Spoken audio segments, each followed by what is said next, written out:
आणि नाशिकमध्ये आज सकाळी सकाळी कशी थंडी होती सांगतोय आमचा प्रतिनिधी सागर वैद्य। कडाक्याच्या थंडीमुळे नाशिककर सध्या चांगलेच गारठून गेले। गरम गरम वाफाळता चहा आणि सकाळी गावचा कट्टा हा एक अतूट समीकरण पुन्हा एकदा पाहायला मिळतंय। खरं तर आज निफाडमध्ये 6 अंश सेल्सिअस पर्यंत तापमान नोंदवलं गेलेलं आहे आणि नाशिकमध्ये 8 अंश सेल्सिअस पर्यंत तापमान आहे। साहजिक आहे कडाक्याच्या या थंडीचा एकूणच परिणाम संपूर्ण दिनचर्येवर लोकांच्या झालेला पाहायला मिळतोय।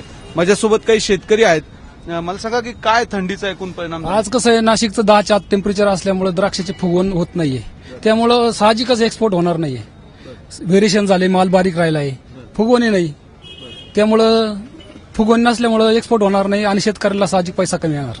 मला सांगा द्राक्ष बागा वाचवायसाठी या कडाक्याच्या थंडीत काय करावं लागतं? काय आम्ही असं दवा देतोय, सल्फर खालून सोडतोय, आपटेक झाले पाहिजे द्राक्षाला, वरून देतोय काही संजीवक वगैरे, पण संजीवक जर जास्त झाले तर त्याच्यामुळे तुमचं सनबर्ग येतोय, मनी कुजतात, त्यामुळे उत्पादन कमी होणार।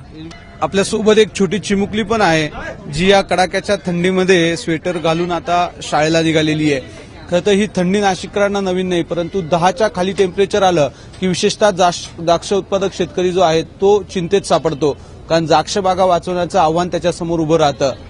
शहरी भागातल्या लोकांना जरी ही थंडी गुलाबी वाटत असली तरी ग्रामीण भागातल्या शेतकऱ्यासाठी मात्र ही थंडी चिंता वाढवणारी आहे। कॅमेरामन किरण कटारेसह सागर वैद्य, एबीपी माझा, नाशिक।